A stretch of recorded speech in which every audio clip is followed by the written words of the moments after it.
इमाम हुसैन रज़ी अल्लाह ताला अन्हु को ना अल्लाह के रसूल सल्लल्लाहु अलैहि वसल्लम ने ना बचपन ही से ट्रेनिंग देना शुरू कर दिया था।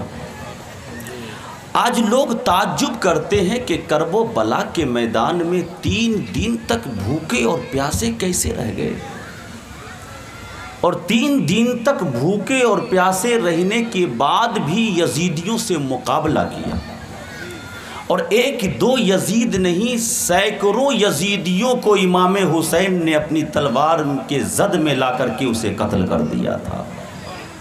आज हम रमज़ान का रोज़ा रखते हैं, सुबह से लेकर शाम तक हम भूखे और प्यासे रहते हैं ना, तो मगरिब से पहले हमारी हालत ऐसी हो जाती है कि चलने की तबीयत नहीं चाहती, सिर्फ सोने की तबीयत चाहती है। कुछ लोग वो होते हैं रमज़ान के अय्याम में ना सोए रहते हैं और कहते ये हैं कि चलो सोए रहो, कम से कम रोज़ा तो कट जाएगा।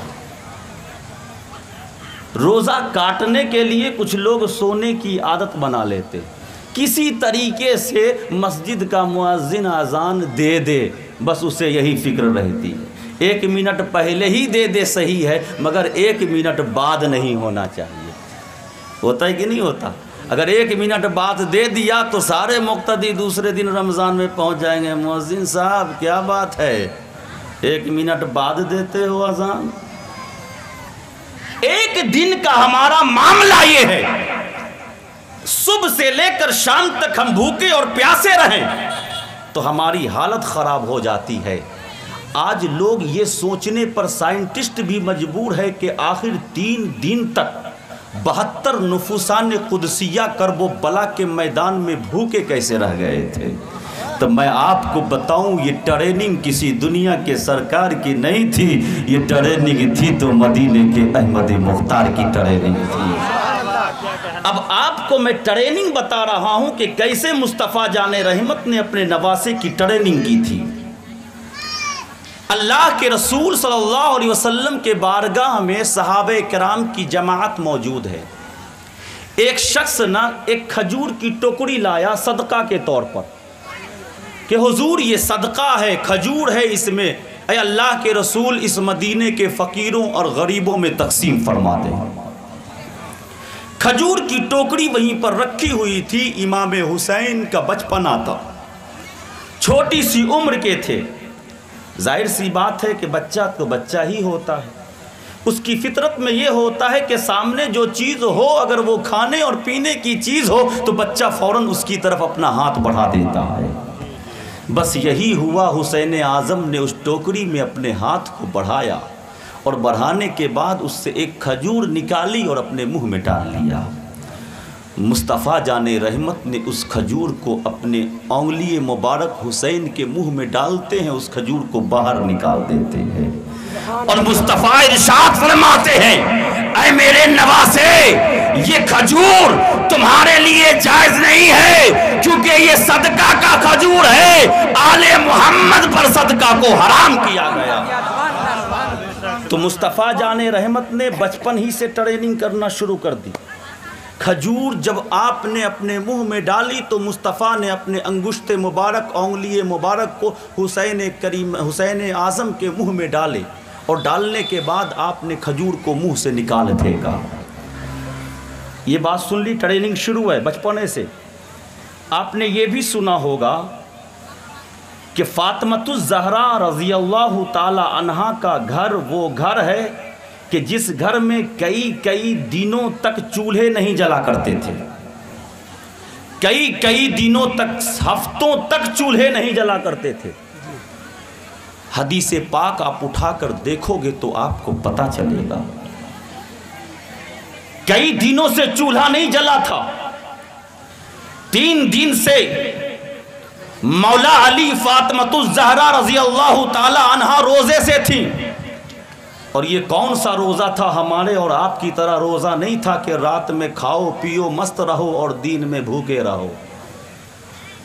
ये वो रोज़ा था जो न रात में खाना होता था न दिन में खाना होता था।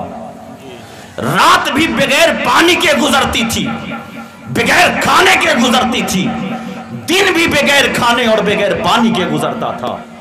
इमाम आली मकाम का मौला अली रज़ी अल्लाह ताला अन्हु का रोज़ा इस तरीके से चलता था, घर में कई कई दिनों तक चूल्हे नहीं जला करते थे। 3 दिन तक जब रोज़ा आपका मुकम्मल हो गया तो मौला अली ने सोचा कि अब अफ्तार के लिए कुछ लाया जाए। मौला अली ने थोड़ा सा जौ मार्केट से ख़रीद कर लाया कि आज इस जौ को पीसूंगा और पीस करके इस जौ की रोटी बनाऊंगा और इस रोटी से आज मैं और फातिमतुज़ ज़हरा इफ्तार करेंगे। पीसा गया, उस जौ की रोटी बनाई गई। आपके यहाँ चावल की रोटी ज़्यादा बनती है, गेहूं की रोटी भी बनती है, कम बनती है, और जौ की भी रोटी बनती है। जौ की रोटी बहुत सूखी होती है, अगर उसे मुंह में लो ना तो हल्क भी सूखा हो जाता है। बगैर पानी के जौ की रोटी अंदर तक नहीं जाता। ये वो ख़ानदान है जो गरीब तो है मगर गरीब नवाज है। ये वो ख़ानदान तो है कि जिसके पास सब कुछ है मगर दूसरों ही के देने के लिए रब ने अता फरमाया है। 3 दिन के बाद थोड़ा सा जौ मौला अली लेकर आते हैं। ये ख्वाहिश और तमन्ना और नीयत लेकर के आज इसी जौ की रोटी से इफ्तार करूँगा। हज़रत फातिमतुज़ ज़हरा उस जौ को पीसती हैं। पीसने के बाद रोटी तैयार करती हैं। मगरिब के अज़ान से चंद मिनट पहले दस्तरखान बिछाया जाता है। उसी दस्तरखान पर मौला अली भी तशरीफ़ फरमा है, उसी दस्तरखान पर फातिमतुज़ ज़हरा भी तशरीफ़ फरमा है, उसी दस्तरखान पर हज़रत हसन भी तशरीफ़ फरमा है, उसी दस्तरखान पर हज़रत हुसैन इमाम आली मकाम भी तशरीफ़ फरमा है। अभी बचपना है, बचपना। आज हमारा बच्चा, उसके सामने अगर चॉकलेट दे दो, दूसरा बच्चा उससे मांगने के लिए जाए तो वो नहीं देगा, और अगर दूसरा बच्चा छीन ले तो रोता रोता वो माँ के पास चला जाएगा। होता है कि नहीं होता? अगर कोई दूसरा बच्चा किसी बच्चे से चॉकलेट छीन लेना तो वो रोता हुआ माँ के पास जाएगा, अपने बाबा के पास जाएगा, शिकायत करेगा, माँ फला बच्चे ने मेरे चॉकलेट को छीन लिया है, माँ फला बच्चे ने मेरे खाने की चीज़ों को ले गया है, माँ अब मैं क्या खाऊंगा, मुझे दूसरा ला कर के दे दो। मगर सुनो, ये कोई और ज़ात नहीं है, इमाम आली मकाम की ज़ात है। अब मैं आपको दिखाता हूँ कि हुसैन पाक की ट्रेनिंग कैसी हुई थी। दस्तरखान बिछा हुआ है, मौला अली मौजूद है, फातिमतुज़ ज़हरा की ज़ात दस्तरखान पर अज़ाने मगरिब की इंतजार कर रही है। हसन पाक मौजूद हैं, हुसैन पाक भी मौजूद हैं, इंतजार में है। बिलाल अजान देंगे तो अफ्तार करूँगा, इंतज़ार में है। अब बिलाल अजान देंगे तो इफ्तार करूँगा। 1 दिन नहीं, 3 दिन के बाद कुछ खाने को दस्तरखान पर मौजूद है। बताओ तबीयत क्या कहती होगी, बताओ ख्वाहिशें क्या कहती होगी। बिलाल अजान दे तो सही ताकि मैं अपने रोज़े को खोल सकूँ, मगर हुसैन की ट्रेनिंग को देखो। अब बिलाल अजान देने ही वाले थे, अब वक्त करीब हो चुका था। बिलाल मस्जिद नबी से अजान देते, इतने में घर के दरवाजे पर खटखट की आवाज सुनाई दी है। खटखट की जब आवाज सुनाई दी, बाहर से पूछा गया कौन। बाहर ने कहा मैं साइल हूँ, पूरे मदीने में फिर लिया, मैंने हर एक के दरवाजे पर मांगा मगर किसी ने मुझे नहीं दिया है, किसी दर से मुझे नहीं मिला है, जहाँ गया कहीं नहीं पाया है। सबने कहा है अगर पाना है तो हुसैन के दर पे चले जाओ, अगर पाना है तो अली के दर पे चले जाओ। पूरे मदीने में मुझे किसी ने नहीं दिया है, मगर सबने यही कहा है लेना है तो फातिमा के पास जाओ, लेना है तो अली के पास चले जाओ, लेना है तो इमाम अली मकाम के पास चले जाओ। इसी नीयत को लेकर के मैं आज इस दरवाजे को खटखटाया हूँ। मौला अली ने अब सोचा कि दस्तरखान से उस जौ की रोटी को उठाकर फकीर को दे दिया जाए। मौला अली अपने चेहरे को दस्तरखान की तरफ मोड़ते हैं, देखते क्या है, रोटी भी गायब है, हुसैन भी गायब है। मौला अली अभी इरादा कर रहे हैं, मगर हुसैन की ट्रेनिंग तो देखो, वो पहले ही उठकर जौ की रोटी को लेकर फकीरों के हाथ में रख देते हैं। गोया उम्मते मुस्तफा को ये दर्श देते हैं, औलादे मोहम्मद के घर में कुछ ना हो तो चलता है, कोई गरीब दर पे आ जाए तो उसे खाली हाथ नहीं लौटा।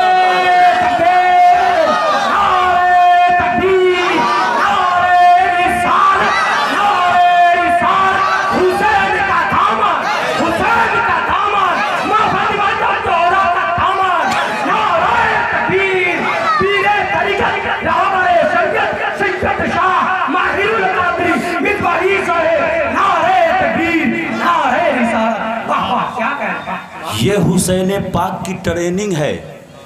मुहर्रम जो आता है लिबास बदलने के लिए नहीं आता, मुहर्रम जो आता है वो किरदार बदलने के लिए आता है। मुहर्रम की महफिल में बैठने वालों, हर दिन लिबास मत बदलो, अगर बदलना है तो अपने किरदार को बदलो, क्योंकि जिसका किरदार जितना अच्छा होगा मुस्तफा की बारगाह में वही उम्मती उतना अच्छा होगा। मुहर्रम का महीना लिबास बदलने के लिए नहीं आता, मुहर्रम का महीना आता है तो किरदार बदलने के लिए आता है, नेचर बदलने के लिए आता है, तहजीब बदलने के लिए आता है, तमद्दुन बदलने के लिए आता है, तौर बदलने के लिए आता है, तरीक़ा बदलने के लिए आता है, शरीयत मुस्तफ़ा का पाबंद बनाने के लिए आता है। हुसैन का सिर्फ नाम लेने के लिए मुहर्रम का महीना नहीं है, हुसैन के कौल पर अमल करने के लिए ये मुहर्रम का महीना। मुसलमानों बुझते पारछेन, हाथ तुलिए जोड़े बोले न सुभान अल्लाह, वाह माशाअल्लाह। ये हुसैन पाक की ट्रेनिंग थी, और ये ट्रेनिंग किसने दिया था? अभी मौला अली सोच ही रहे थे कि अब ले जा कर के दूंगा। बचपना है हुसैन पाक का, हर बच्चों की ख्वाहिश होती है कि दस्तरखान पर कुछ रखा हो तो मैं ही खाऊंगा, मगर हुसैन पाक की ट्रेनिंग ये थी कि मुस्तफ़ा के घर वाले खुद भूखे रहते हैं, मगर दर पे आए सवाली को कभी भूखा नहीं छोड़ते हैं। यही ट्रेनिंग अपने बच्चों को दो। अब सुनो, इमाम आली मकाम सुनते चलो। नमाज जुमा आप पढ़ने जाते हो? हाँ जाते हो, चाहे 5 वक्ता पढ़ो ना पढ़ो, जुमा तो पढ़ने जाते हो। आपने देखा होगा जब 1 बजता है 1 तो इमाम साहब उठते हैं। किस चीज़ के लिए? खुतबा देने के लिए उठते हैं ना, खुतबा देने के लिए।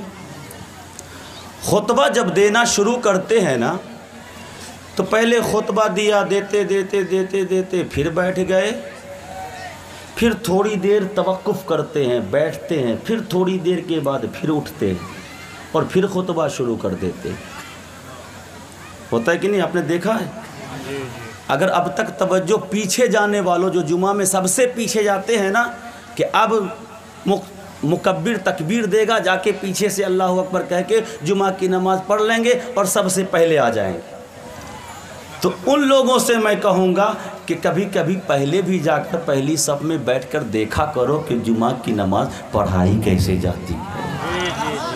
आज तो हम इस माहौल में अपनी ज़िंदगी को गुजार रहे हैं कि बाप मर गया तो घर में उसकी औलाद जनाजा पढ़ाने वाली नहीं है, बाप का इंतकाल हो गया तो घर में कोई औलाद ऐसी नहीं है जो खुद से कुरान पढ़ सके। अल्लाह रब्बुल इज़्ज़त हमें इससे बचाए। अब आप एक क्वेश्चन कर सकते हो, वो जो इमाम उठा ना जुमा की नमाज से पहले पहले खुतबा देने के लिए, तो ये बैठा क्यों? खुतबा ही देना था, एक ही साथ खुतबा दे देते। देने के बाद मिंबर से उतरते और नमाज शुरू कर देते। ये खुतबा अव्वल और खुतबा सानी। थोड़ी देर खुतबा दिया फिर बैठ गए, फिर थोड़ी देर बैठे रहे 1 मिनट, फिर उसके बाद फिर खड़े हो गए, फिर खुतबा अल्हम्दुलिल्लाह शुरू कर दिया। ज़रा इमाम से पूछना, इमाम साहब खुतबा ही देना था, एक ही साथ दे देते, ये बीच में बैठने की क्या ज़रूरत है। तो मैं आओ आपको बताऊं कि जुमा की खुतबे में किसी और की याद नहीं है, इमाम हुसैन की याद है। मस्जिद नबवी है, जुमे का दिन है, मुस्तफ़ा जाने रहमत मिंबर पे तशरीफ़ फरमा है, खुतबा दे रहे हैं। हुसैन पाक का और हसन पाक का बचपना है। माँ नहलाकर नए कपड़े पहनाकर जुमा की नमाज पढ़ने के लिए हसन और हुसैन को मस्जिद भेज रही हैं। सुभान अल्लाह। यहीं पर रुककर आज एक बात बताऊं कि मस्जिद में अगर बच्चे चले जाएं, कुछ शोर करें ना, तो लोगों का पारा हाई हो जाता है।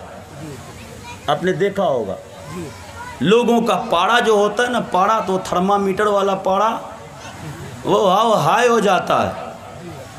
कौन इस बच्चे को लाता है? नमाज में खलल होती है, नमाज पढ़ने में दुश्वारी होती है।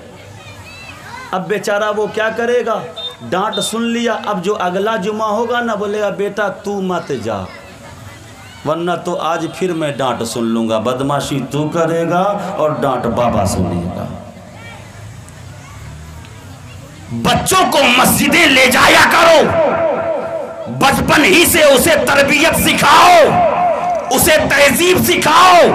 अगर वो मस्जिद में जाकर हल्ला करें, उस पर चीखो मत, क्योंकि यही वो बच्चे हैं जो आज चिल्ला रहे हैं, मगर कल होगा तो यही बच्चे मस्जिदों को आबाद करते हुए। ये मस्जिद मजहब इस्लाम के फूल होते हैं, दीन रसूल के फूल होते हैं। इन पर चिल्लाने की कोशिश और ज़रूरत मत करो, बल्कि उन्हें तहजीब सिखाने के लिए बचपन ही से उसकी ट्रेनिंग करने के लिए मस्जिदें ले जाया करो। आपने देखा होगा कि माँ जब घर में नमाज पढ़ रही होती है ना, बच्चा कुछ भी नहीं जानता, बोलना तक नहीं जानता, अभी उसकी 2 साल की उम्र है, लेकिन माँ को देखा मुसल्ले पे खड़ा है, बच्चा जाकर माँ के बगल में खड़ा हो जाता है। बच्चा ने देखा कि माँ ने हाथ को उठाया और बांध लिया, बच्चा देखा माँ ऐसे कर रही है, बच्चे ने अपने भी नन्हे नन्हे हाथों को उठाया और फौरन बांध लिया। फिर बच्चे ने देखा माँ कुछ बड़बड़ा रही है, क्योंकि बच्चों की नज़र में बड़बड़ाना है, मगर हकीकत में तो उनका तिलावत कुरान करना है। बच्चा क्या मालूम कि कुरान की तिलावत कर रही है। बच्चे ने देखा कि माँ के होंठ ऊपर नीचे हो रहे हैं, बच्चा भी फुसफुसाने लगा। फिर माँ को देखा कि रुकू में गई है, बच्चा न इधर देखा न उधर देखा, माँ ऐसे कर रही है, वो भी रुकू में चला गया। फिर उठा, बच्चा भी उठ गया, सजदे में गया, न दाएं देखा न बाएं, उसकी नजर न छत पर है न जमीन पर, वो माँ को देख रहा है। माँ हाथ बांध रही है, बच्चा भी हाथ बांध रहा है। माँ खड़ी हो रही है, बच्चा भी खड़ा हो रहा है। माँ झुक रही है, बच्चा भी झुक रहा है। माँ सजदे में है, बच्चा भी सजदे में है। किसने बताया कि ये नमाज है? किसी ने नहीं बताया। क्या मालूम क्या हुआ?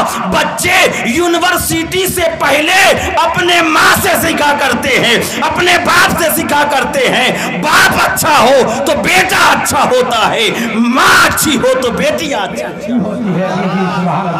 इसलिए अपने किरदार को अच्छा करो ताकि आपकी औलादें अच्छी हो। जीबोनी सुनने वालों, सिर्फ जीबोनी सुन करके कान तो खुश हो जाएगा, दिल तो खुश हो जाएगा, मगर कल से आपका अमल वैसा ही होगा जैसा अमल पहले था, तो जीबोनी सुन के फ़ायदा क्या हुआ? इसलिए मैं कहता हूँ, मुहर्रम का महीना कपड़ा लिबास बदलने के लिए नहीं आता है, मुहर्रम का महीना तो किरदार बदलने के लिए आता है।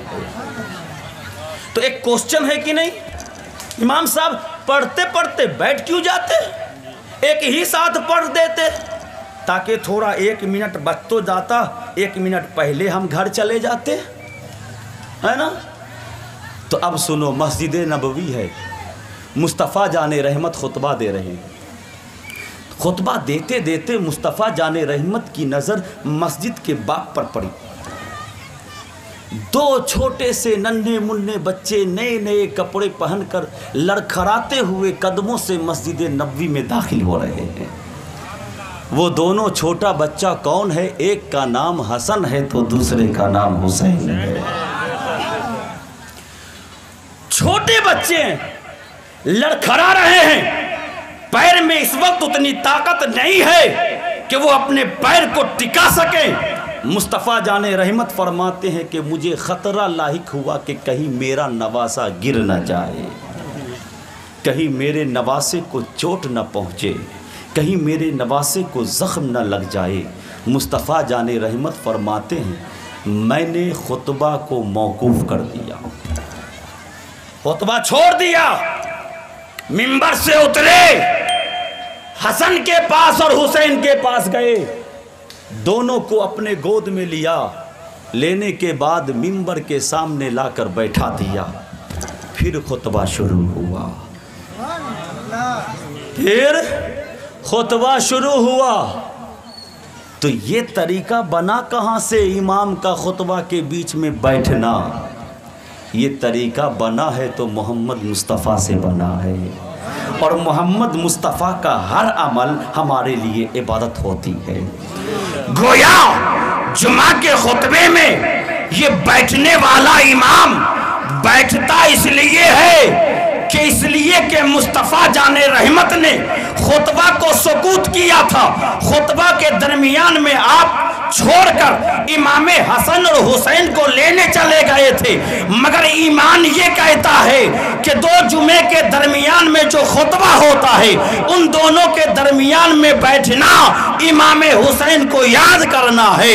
गोया खुतबा जुमा में हुसैन का जिक्र करना भी इबादत होता है, हुसैन का जिक्र करना भी इबादत हो जाता है। तो मुस्तफ़ा जाने रहमत ने वक्त किया था। यही वजह है कि पूरी दुनिया का इमाम जुमे के खुतबे को अब तक 2 हिस्सों में तकसीम किए हुए हैं। तो जब तकसीम किए हुए हैं तो जो बैठते हैं ना, तो अब जब मैंने आपको ये बातें सुना दी, आपने पहले सुना होगा या नहीं सुना होगा, तो अब आप जब जुमा में जाओगे ना मस्जिद तो आपको यही ख्याल आएगा, ओ इमाम हुसैन है ना, इमाम हुसैन। जिक्र इमाम हुसैन का होगा पर इबादत खुदा की होती हुई नजर आएगी। जिक्र हसन का होगा पर इबादत खुदा का होगा। जिक्र अली के लाल का होगा, इबादत खुदा का होगा। जिक्र फातिमतुज़ ज़हरा के नूरे नजर का होगा, इबादत खुदा का होगा। जिक्र मुस्तफ़ा के नवासे का होगा, इबादत खुदा का होगा। जिक्र मोहम्मद मुस्तफ़ा के नवासे का होगा पर इबादत खुदा का होगा।